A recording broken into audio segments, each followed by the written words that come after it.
Election के लिए अहलियत की शराइत पर तो कायद आज़म भी नाअहल हो जाते। कोई मुसलमान सादिक और अमीन का लफ्ज़ नबी करीम सल्लल्लाहु अलैहि वसल्लम के सिवा किसी के लिए इस्तेमाल नहीं कर सकता। नाअहली मुद्दत तयन केस में चीफ जस्टिस के रिमार्क्स।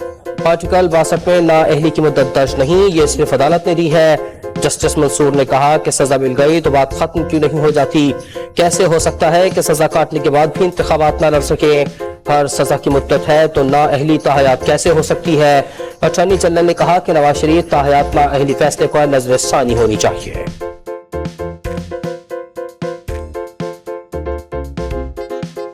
आप लापता अफराद का मामला सियासी बनाना चाहते हैं, अब अदालत को इस्तेमाल नहीं होने देंगे। चीफ जस्टिस का वकील से मुकालमा किया, इस बात पर रंजीदा हैं ये लोग पीटीआई छोड़ गए।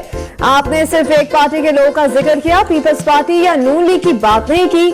अब बिला तफरीक सबके नाम शामिल करते तो आपकी दरख्वास्त जानबदार होती है। एतजाज अहसन की दरख्वास्त में सियासी और सियासत झलक रही है। लापता अफराद से मुताबिक धरने का दरख्वास्त में उसका जिक्र क्यों नहीं। महफूजों पर कार्रवाइयां नहीं कर सकते, बलोच मुजाहिदीन से मुतालिक अपील दायर करे। समाअत कल दोबारा होगी, अटॉर्नी जनरल को तलब कर लिया गया।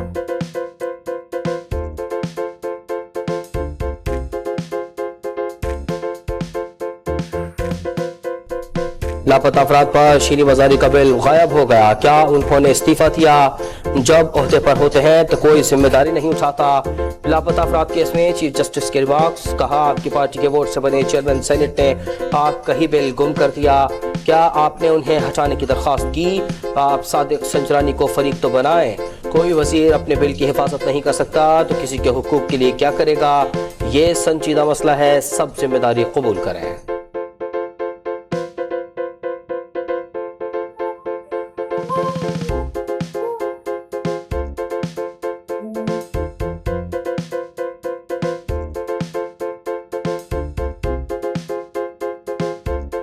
तहरीक इंसाफ पार्टी इंतखाबात और इंतखाबी निशान केस का फैसला महफूज कर लिया। पेशावर हाई कोर्ट में समाअत हुई। इलेक्शन कमीशन ने फैसले पर नजरसानी की दरख्वास्त दायर की है। वकील सिकंदर मोहम्मद ने दलाल दिए।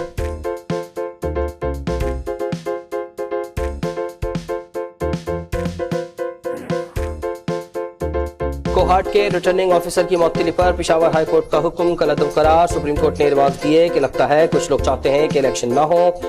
हाई कोर्ट के जज ने नोटिस करना भी मुनासिब न समझा। क्यों ना जुर्माना आयद कर दिया जाए। समझ नहीं आ रहा कि कैसे ऑर्डर जारी किए जा रहे हैं।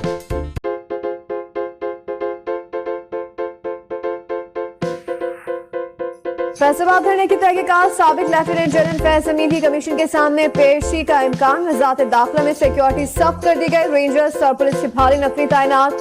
सिर्फ मुताल्लिका अफराद को दाखिले की इजाजत होगी।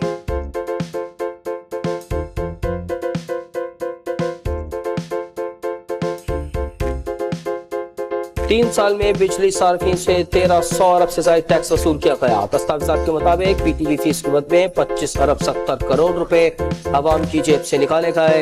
जनरल सेल्स टैक्स के नाम पर 9 खरब 74 अरब की वसूली की गई। इलेक्ट्रिसिटी ड्यूटी के लिए 64 अरब 25 करोड़ रुपए लिए गए।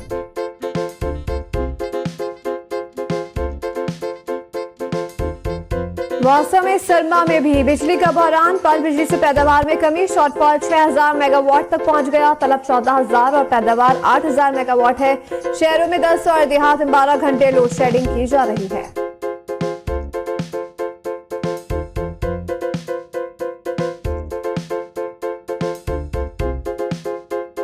स्टॉक एक्सचेंज में 48 पॉइंट्स की कमी। 64,613 पर ट्रेडिंग जारी। इंटरबैंक में 36 पैसे कमी के बाद डॉलर 281 रुपए 50 पैसे पर आ गया। सारा इनाम कत्ल केस में पेशरफ। वालिद ने समीना शाह की बरियत के खिलाफ इस्लामाबाद हाई कोर्ट में अपील दायर कर दी। उन्होंने मीडिया से गुफ्तगू में कहा कि वकवा के रोज फार्म हाउस में शाहनवाज के साथ उनकी वालिदा भी थी। ऐसा नहीं हो सकता वो जुर्म में मुलव्विस ना हो।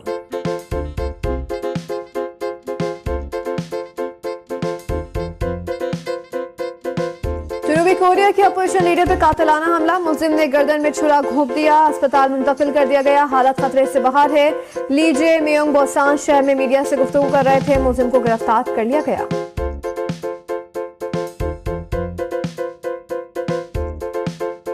जापान में 7.6 की शिद्दत का हौलनाक ज़लज़ला, 48 अफराद हलाक, दर्जनों इमारतें और सड़कें तबाह, रनवे पर दरारें पड़ गईं, हजारों घरों की बिजली मुनक़ता, 150 आफ्टर शॉक्स महसूस किए जा चुके हैं।